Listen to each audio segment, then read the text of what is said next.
This week on Defense with DC, we're going to talk about how fixing the fundamentals can help you create a top-performing defense.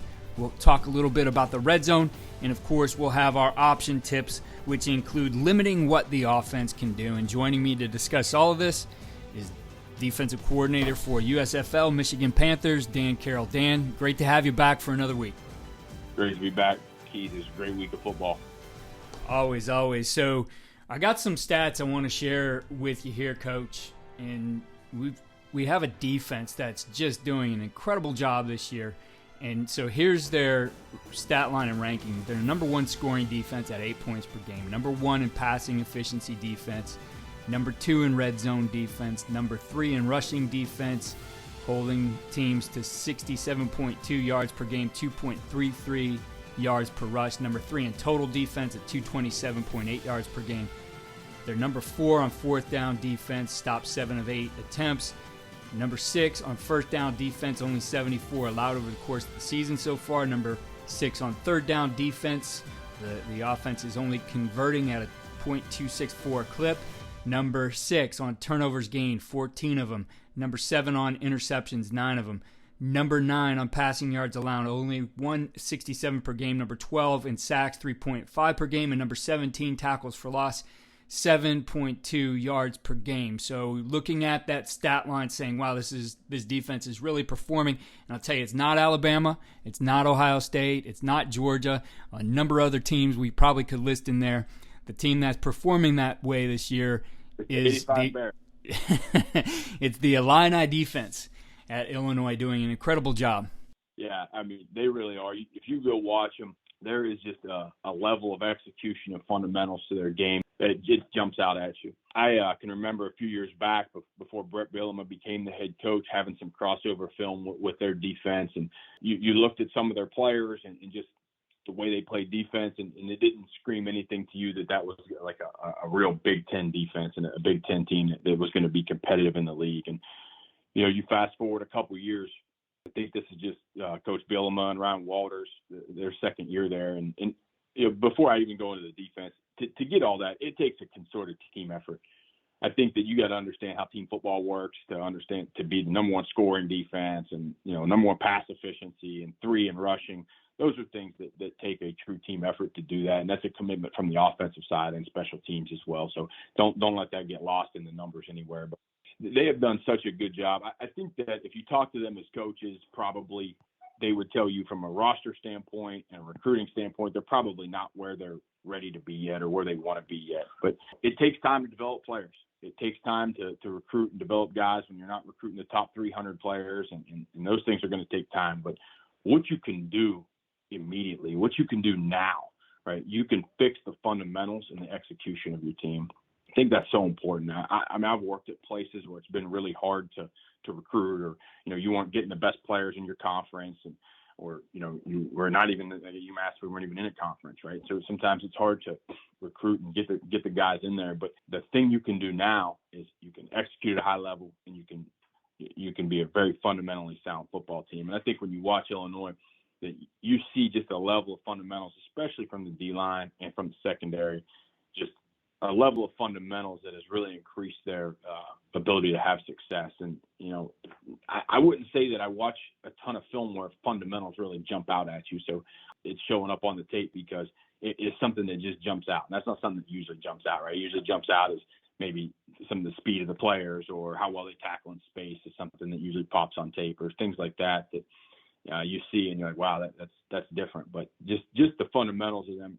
I go back to watch the Wisconsin game, and you can just see they're getting a lot of zone lead type plays from Wisconsin, especially early in the game. And, you know, those things can be hard. They're in the tight front. You know, I've been in the tight front with the 4 eyes quite often, and, you know, they shade their nose a little bit, but those 4 eyes not getting reached on the backside of some of those plays, and to be able to play, I believe they're playing it as 2 keys, as a visual key, pressure key off the guard, and to be able to play back into the guard and just over and over and over and not get cut out of gaps and not get split in the run game. I thought just as you watch them, really, really impressive D-line play. Yeah, in that regard. Definitely. And you've seen it, though, across all levels of their defense, that they're doing some good things that you like. Yeah, I mean, I think they're really good at man coverage. I think especially their slot man techniques, they're really good. And they're showing a lot of one high. Their safety is going to be really deep in the post. They have the ability to get to we'll talk about in a second, kind of like a two high out of one high. And we'll kind of talk about this guys in a second. But just really impressed just watching them in slot man coverage, how their guys move their feet. They play a catch technique. They get their hands on the slots. That's the number one advantage you have in college football is you can hit those guys as long as the ball's not in the air. You know, in pro rules, we were like sitting ducks playing slot man, but those guys, they do a great job getting their hands on them, great job maintaining leverage, great job moving laterally. I think that's a big part of their pass efficiency defense because they play a fair amount of man on first and second down, probably more than you see most tight front teams do. But just really good, really sound, really fundamental. They don't have a lot of wasted movement. It's fun to watch because they don't get out of position a lot. You mentioned the man coverage, but I know you also saw them playing some two trap, and you like the way that they're doing that as well. Yeah, we've talked on here before, and myself included, as mostly a split safety defense, that a lot of people launch their one high looks from two high. You know, we had talked on here about how Cody Alexander talked about it with the Chargers and with kind of the Fangio tree, and you know, a lot of two high people. That's kind of what our goal is. But it's interesting how Illinois will be in so much one high, guy deep in the post, and then you'll see on the snap, push out the nickel or whoever's dropped over to it could be a safety at times, I think, but whoever's dropped over to pushes to the deep half to the field, and then the corner plays a trap technique. So they had jumped a 3-by-1 flare screen against Indiana, smoked that with one. Indiana actually had got them later on that same coverage, but it's interesting to see somebody play one high and get to two high from it. That's not normally what you see. And I think that is a great change up for people that play a lot of one high but want to mix in two high, because what happens, I think, if you're just a straight cover three team, and you don't have a way to do this, three or man, however you got it, and you got a guy deep in the post, if you don't really have a way to show this, then the picture between one high and two high becomes very obvious. It becomes very obvious for quarterbacks and for other teams. So I think it's a creative way. It's not something you see very often, but it's a creative way to get to a two high structure from one high. And I think that's a drawback that people usually have being a straight one high team is when you want to get into some cover two or you want to change the picture for the quarterback, you have to show your hand to do that. And they're able to, you know, obviously, like I said, Indiana hit them on a post ball, but they're able to show one high and get to their two high and not have to, you know, show it pre-snap. So I think that it's a really good change up for people that are really one high operations. But you know, I think that some of the fundamentals, some of the things that they're doing, and they get a little bit exotic on third down too, and I think that's really good. You know, you play really sound fundamental defense on first and second down and kind of get exotic on third down when you get third and longs and you pressure the quarterback. Like, that's great defense, right? That's told you for sure. That's what I call it. You know, you're doing God's work on defense right there. But the big point to me of Illinois when you watch them is just how far they've come in 2 years with, again, I doubt that they would say they've really changed the roster that much. Maybe some. I don't know. I mean, whatever the coaches would say. But I think that they would tell you that probably the biggest difference is, and this is from me, I'd seen them in crossover film before when I was coaching college, and to now, it's just the fundamentally sound, how aggressive they play, and just that level of execution that they have that, you know, I didn't think was there when I'd seen them previously. So just if you want to improve your team, a lot of times the roster management and the roster development is extremely important and maybe the most important thing, and you can start right now by developing the fundamentals and the execution. Yeah, and I had the opportunity to moderate a clinic, Illinois High School Football Coaches Association, past December, and they had the entire Illinois staff there, and every single one of their defensive staff presented on, defensive position coaches presented on the fundamentals that they teach their position. So if you're looking for what these guys do to teach it, I think there's some great stuff there. Also included in this bundle of clinic talks, there's 6 of them. It starts with really the head coach, right? So Brett Bielema has a clinic talk he called Football 101, and he really covers all parts of the game and how they focus on the fundamentals. So obviously it's starting with him And then one of the most interesting talks I saw this past offseason, one I just never saw this topic before, was defensive coordinator Ryan Walters talking about second down, the most forgotten down, and how they approach that. And I think it definitely is something to think about, right? The best way to win third down is to not give them a lot of those short yarded situations. So winning second down becomes important. So all of those are available. I'll put a link to those in the show notes. And moving on into our situational discussion today, the focus is on the red zone and really three things that you feel are really important in the red zone.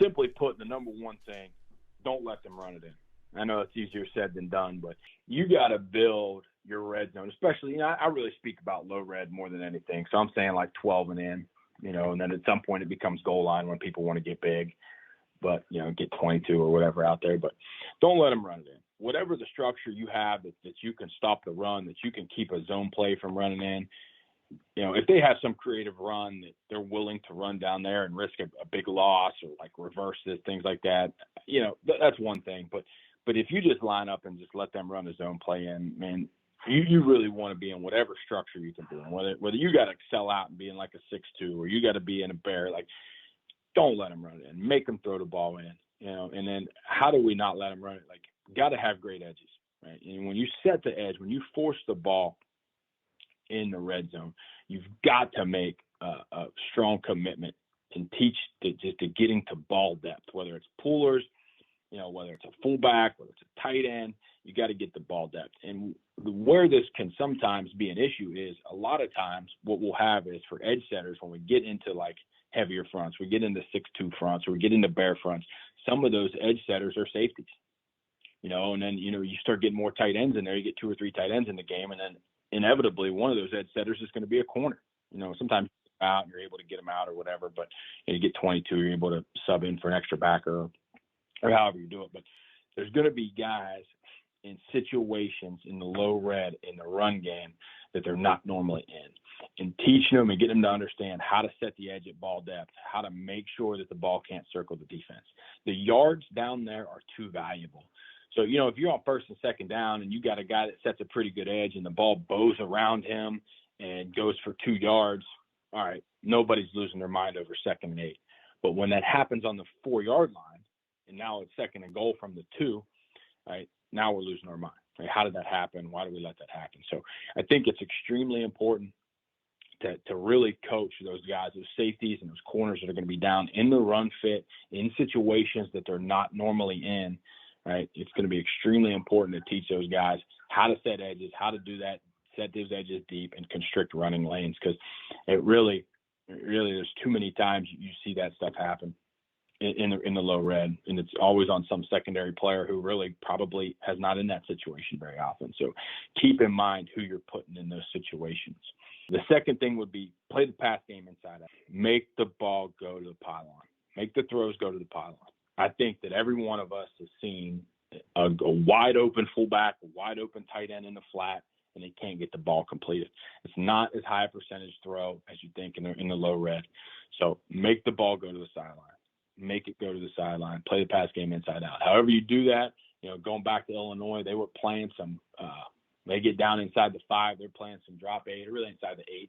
They're playing some drop 8 where it's like I think maybe 7 across zone and goal line, or goal line 7, people might call it. They're really playing like goal line 8. Corners are going front pylon to back pylon, and everybody else is spread out, and it's hard to throw into. It's hard to throw into. When people are clustered in the middle of the field, it is hard to throw into. You got to understand, the ball has to go horizontal now. They don't have vertical depth. Right? They don't have vertical depth. They're going to throw in the dead back of the end zone. Those are very low percentage throws. They don't have vertical depth to run their routes. They're going to run the ball horizontally, or they're going to throw the ball horizontally, run crossing routes. We have to have great vision, and do not let them throw the ball in the middle of the field. Do not let them throw the ball. However you build your red zone coverages, however you do that, make sure that you have enough people in the middle of the field when they're going to throw the ball, that the ball's got to go sideways. Okay, and then on top of that, if you're going to get into heavy fronts and things that are going to stop the run, you've got to have all of your red zone bunch combinations worked out. Right? I've played a lot of man in the low red. to get every bunch route, every stack, every motion to bunch, every shift to bunch, every line everybody up in the backfield, burst out to a bunch in a stack and empty. I've seen all of that because we play so much man there. A lot of offensive coordinators are sitting there. They don't see as much man now as they may have used to. They're sitting there, we know we're going to get man down there. They have a whole book of the bunches and stacks you get, and you got to be ready to play them. And conceptually, this goes back to kind of being out in front of what's coming next. But conceptually, what are you getting? What are the things that they are showing on the tape that they're going to tweak and alter? You see a ton of. You saw it last night. Chiefs, Kelsey caught one. You see one out, one in out of the bunch, and the third guy starts out, and then he trails the in route, right? There's however combination they can do that, that's what's coming, right? So when you get in man situations or in zone situations, zone's typically a little easier, but if you're in man and you're getting big in the front, you've got to have a plan to play the trails, right? The trail in and trail out, right? 2 out, and one guy trails it, 2 in, and guy trails it. What happens sometimes is you get a 3-man bunch, and you're with 3 matching over top of it. You got one guy outside the bunch, one guy inside the bunch, one guy pointing the bunch. Well, if they go double in, the guy outside the bunch, he's got so much space to cover. So you have to have some creative ways. It's just not normal point. You take the point and we in and out the back too. That's one way, and that can be beneficial. But you got to understand that they're going to stress one side. They're going to overload one side down there. So it's either double outs or double ins. You've got to be prepared for that. So, and then you got to be able to get to it off motions. Working that stuff down there is extremely important because you see it every week. You see it every single game. I mean, you go back to the Patriots and the Seahawks in the Super Bowl, and one of the most controversial play calls maybe of my lifetime. But, everybody talks about that play and they should have gave it to this guy or that guy. I'll go to my grave saying it was a good play call. It just was better executed by the Patriots. Mm-hmm. And that was a pick play on a 2-man stack, right? They motioned to a stack. They ran a little pick play. The guy recognized it and jumped it, right? They were ahead of what was coming. I know that's if anybody's ever watched it, there's an unbelievable, like for a coach, it's unbelievable. For the average person, it's probably whatever, but it's an unbelievable little, short documentary about how they practiced that play and the Patriots, how they figured, it was a play that didn't show very often. But like, hey, we need to practice this, we need to rep it, and about how all that came together. But it's so important again to be out in front of that stuff, but just you're going to get all those things if you're in man down there. So you've got to be ready for that. So play the pass game inside out, be ready for any stack and bunch combinations you can get and the creative ways that they're going to get to those stacks and bunches. And then the last thing I'd say is always account for the quarterback. He's always a runner, whether it's off drop back and he scrambles, whether they're designing the runs, always account for the quarterback. If you're a one high operation, now maybe it's time to put the post player on the quarterback. Maybe it's time to bring him in the box. So if you're a quarters type operation, typically you probably have somebody generally accounting for the quarterback. So just make sure you don't lose that in the red zone because too many people have been beat, myself included, even on third down. The games you run, the rush lanes that you maintain have to be designed to keep the quarterback in the pocket. We lost a game in overtime against New Orleans this year. We were in bear, which if you rush bear, you should probably have the best rush lanes you're ever going to have. The whole thing should be collapsed with 5. I mean, you could bring 6 and have better rush lanes, but the whole thing should be collapsed. And, we had a 3 technique spin out that when he wasn't supposed to, and the quarterback, we lost the game. Quarterback goes right through the B gap and puts it in the end zone, and that's it. And the overtime in USFL is a shootout style. If nobody maybe familiar with like 2 or 3 USFL games that went to overtime, but we lost the game. We lost the game because of that. And I wouldn't say because of that, but that was the play that was the end of the game. And so with those rush lanes, keeping the quarterback, and he wasn't a quarterback that could really run. He was not a threat to run. He was actually kind of injured, like a hip injury. So he hobbled into the end zone because we got out of a rush lane. So just the quarterback can always beat you down there running the ball. I don't care how fast, how slow, how athletic, either design runs or getting out of the pocket. So just make sure you're conscious of the quarterback, the games you're calling, And whether you spy them, whether you got coverage guys that underneath coverage guys that drop back and match his movements, whatever you do, but always account for the quarterback. So don't let him run it in best you can. Okay. Make sure you're coaching those secondary players to force the ball, get into ball depth.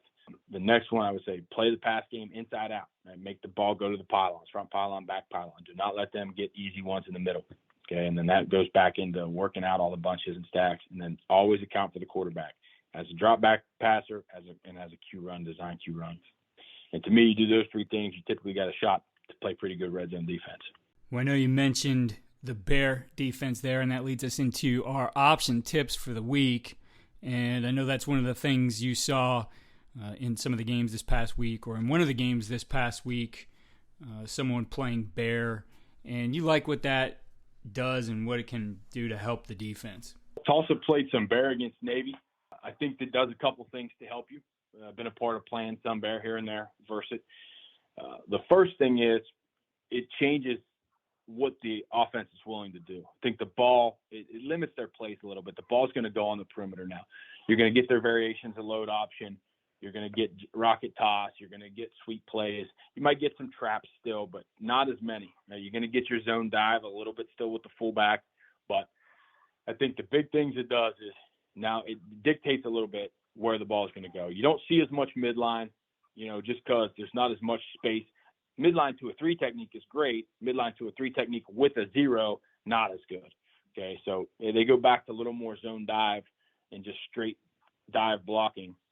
Man on man is what Navy did, and then the ball was winding back, and it actually was pretty good for him because the backside backer at Tulsa kind of over pursued once, and the ball squirted out in the backside A gap for, I guess, just like a 20-some yard touchdown, maybe a little longer. But Bear is generally a good answer if you can get edges and force the perimeter plays, right? That's extremely important in Bear. The other thing I like with Bear is it gives you an on-the-ball C-gap defender, okay?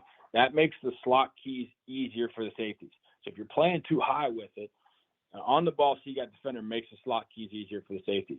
So once, again, we talked about this last week, with the slot blocks an on-the-ball C-gap defender, you're not getting an option play now. It's going to be dive to the fullback. It's going to be quarterback sweep. It's going to be something like that, okay? So it's something you got to be alert for, okay?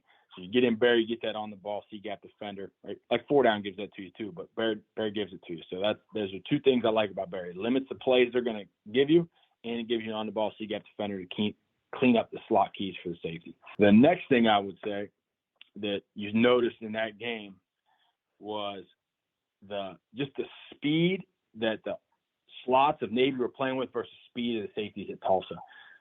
Early in the game, especially, the Tulsa safeties were not triggering quite as fast as you need them to when you're talking about forcing the play. You think about when they run option and you're in too high and you're playing it kind of traditionally how people play it, you're saying that a guy 10 yards, sometimes 11 yards off the ball is the force player of the defense.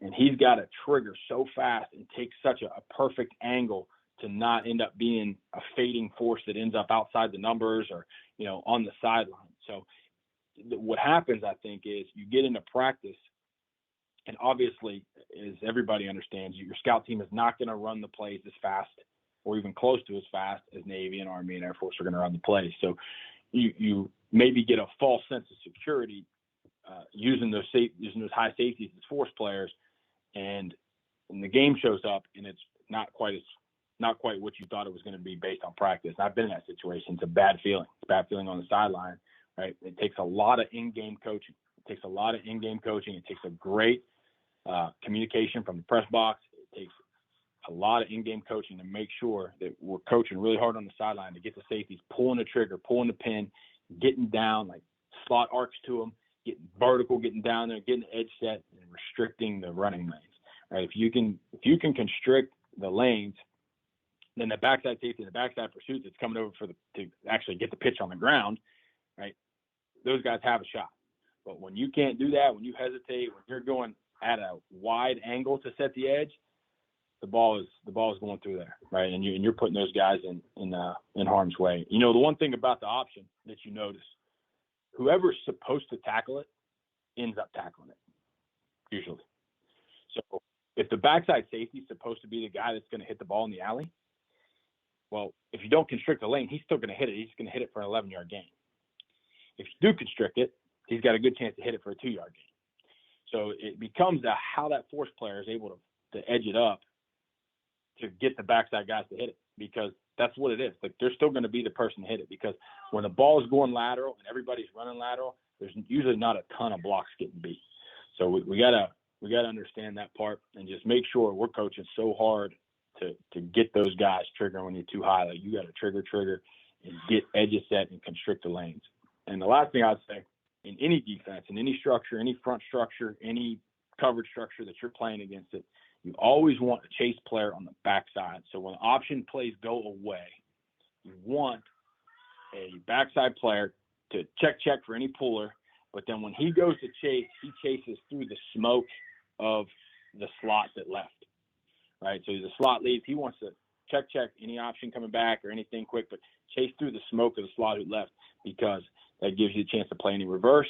It gives you a chance to fight for loose balls that end up on the ground, because inevitably they're going to pitch one that is not going to make it. Right? It's going to get on the ground. It's going to get dropped by the pit slot back, whatever it is. Right? One will happen at least every other game. These teams, they're going to do that. It's hard. There's a lot of ball handling that goes into it. They're going to make a mistake. But if you don't chase through the smoke of the slot, then you're typically not going to be in position to get it. It's going to be somebody on the front side. So as you play that backside end, or it's an outside backer, or it's a backside D end, whatever it is, he steps down, he sees, because you don't want to just go right now, because you always have the ability to get counter option back or some type of trap back.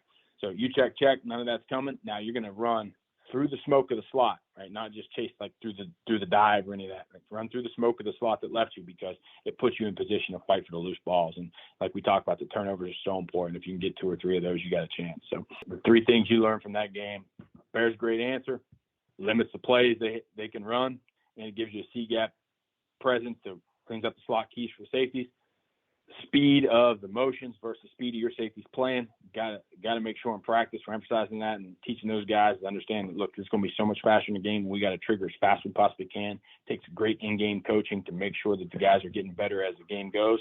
And then when you have a chase player, make sure he check things coming back, but then runs through the smoke of the slot who left him, and he'll end up being in position to fight for the loose balls. Coach, another great job preparing those ideas for this week. And, it's a Tuesday when we're recording this. We're only a couple days away from this whole thing starting over again and watching some great football. So I know I look forward to it and look forward to these discussions every week, and I appreciate you taking the time to put this together for us. Yeah, Keith, thanks for having me on.